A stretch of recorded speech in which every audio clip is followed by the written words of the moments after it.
اللہ پاک کو گاڈ کا لفظ کہہ کے پکارنا یا یہ کہنا اوپر والا یا میاں کا لفظ اللہ کی ذات کے لیے استعمال کرنا کیسا ہے؟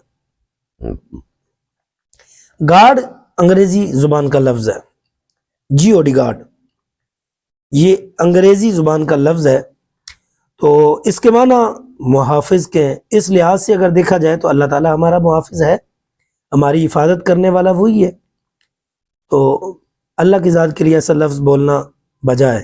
لیکن بعض علماء اس سے منع فرماتے ہیں، چونکہ گاڈ انگریزی زبان کا لفظ ہے اور عیسائی اپنے خداؤں کے لیے اسے استعمال کرتے ہیں عرفاً، تو اس اعتبار سے نہیں کہنا چاہیے۔ لیکن اگر کوئی کہہ بھی لیتا ہے تو اس کا معنی ایسا نہیں ہے کہ جس سے اسے عمومی طور پر منع کیا جائے، اللہ کی ذات کے لیے بہرحال بچنا چاہیے۔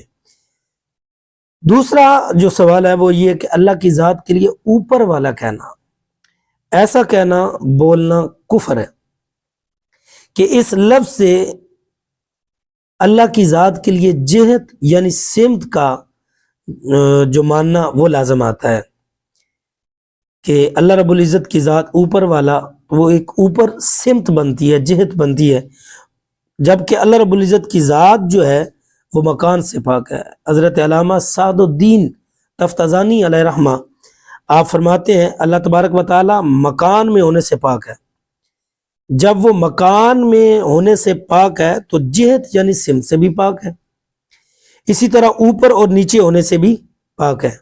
حضرت علامہ ابن نجیم رضی اللہ تعالیٰ عنہ آپ نقل فرماتے ہیں جو اللہ عز و جل کو اوپر یا نیچے قرار دے تو اس پر حکم کفر لگایا جائے گا۔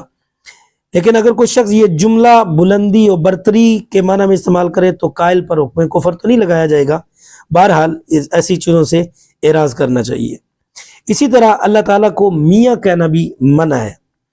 چنانچہ فتاوی شرح بخاری رحمۃ اللہ تعالیٰ علیہ آپ لکھتے ہیں اپنے فتاوی کے اندر اللہ عز و جل کو میاں کہنا منع ہے۔ وجہ یہ ہے کہ میاں کا معنی مختلف معنی کے اندر استعمال ہوتا ہے، اور اصول یہ ہے کہ جب ایسا لفظ جس کے مختلف معنی ہوں اور ان معنی کے اندر کوئی خبیث معنی بھی پایا جا رہا ہو تو پھر اللہ رب العزت کی ذات کے لیے ایسے لفظ سے اعراض کرنا چاہیے۔ جبکہ میاں کا لفظ مالک کے لیے بھی استعمال ہوتا ہے، شوہر کے لیے بھی استعمال ہوتا ہے، اور جو زنا کا دلال ہے اس کے لیے بھی استعمال ہوتا ہے۔ تو جس لفظ کے چند معنی ہوں، کچھ معنی خبیث ہوں، تو وہ لفظ شرع میں وارد نہ ہو تو اس کا اطلاق اللہ عز و جل پر منع ہوگا۔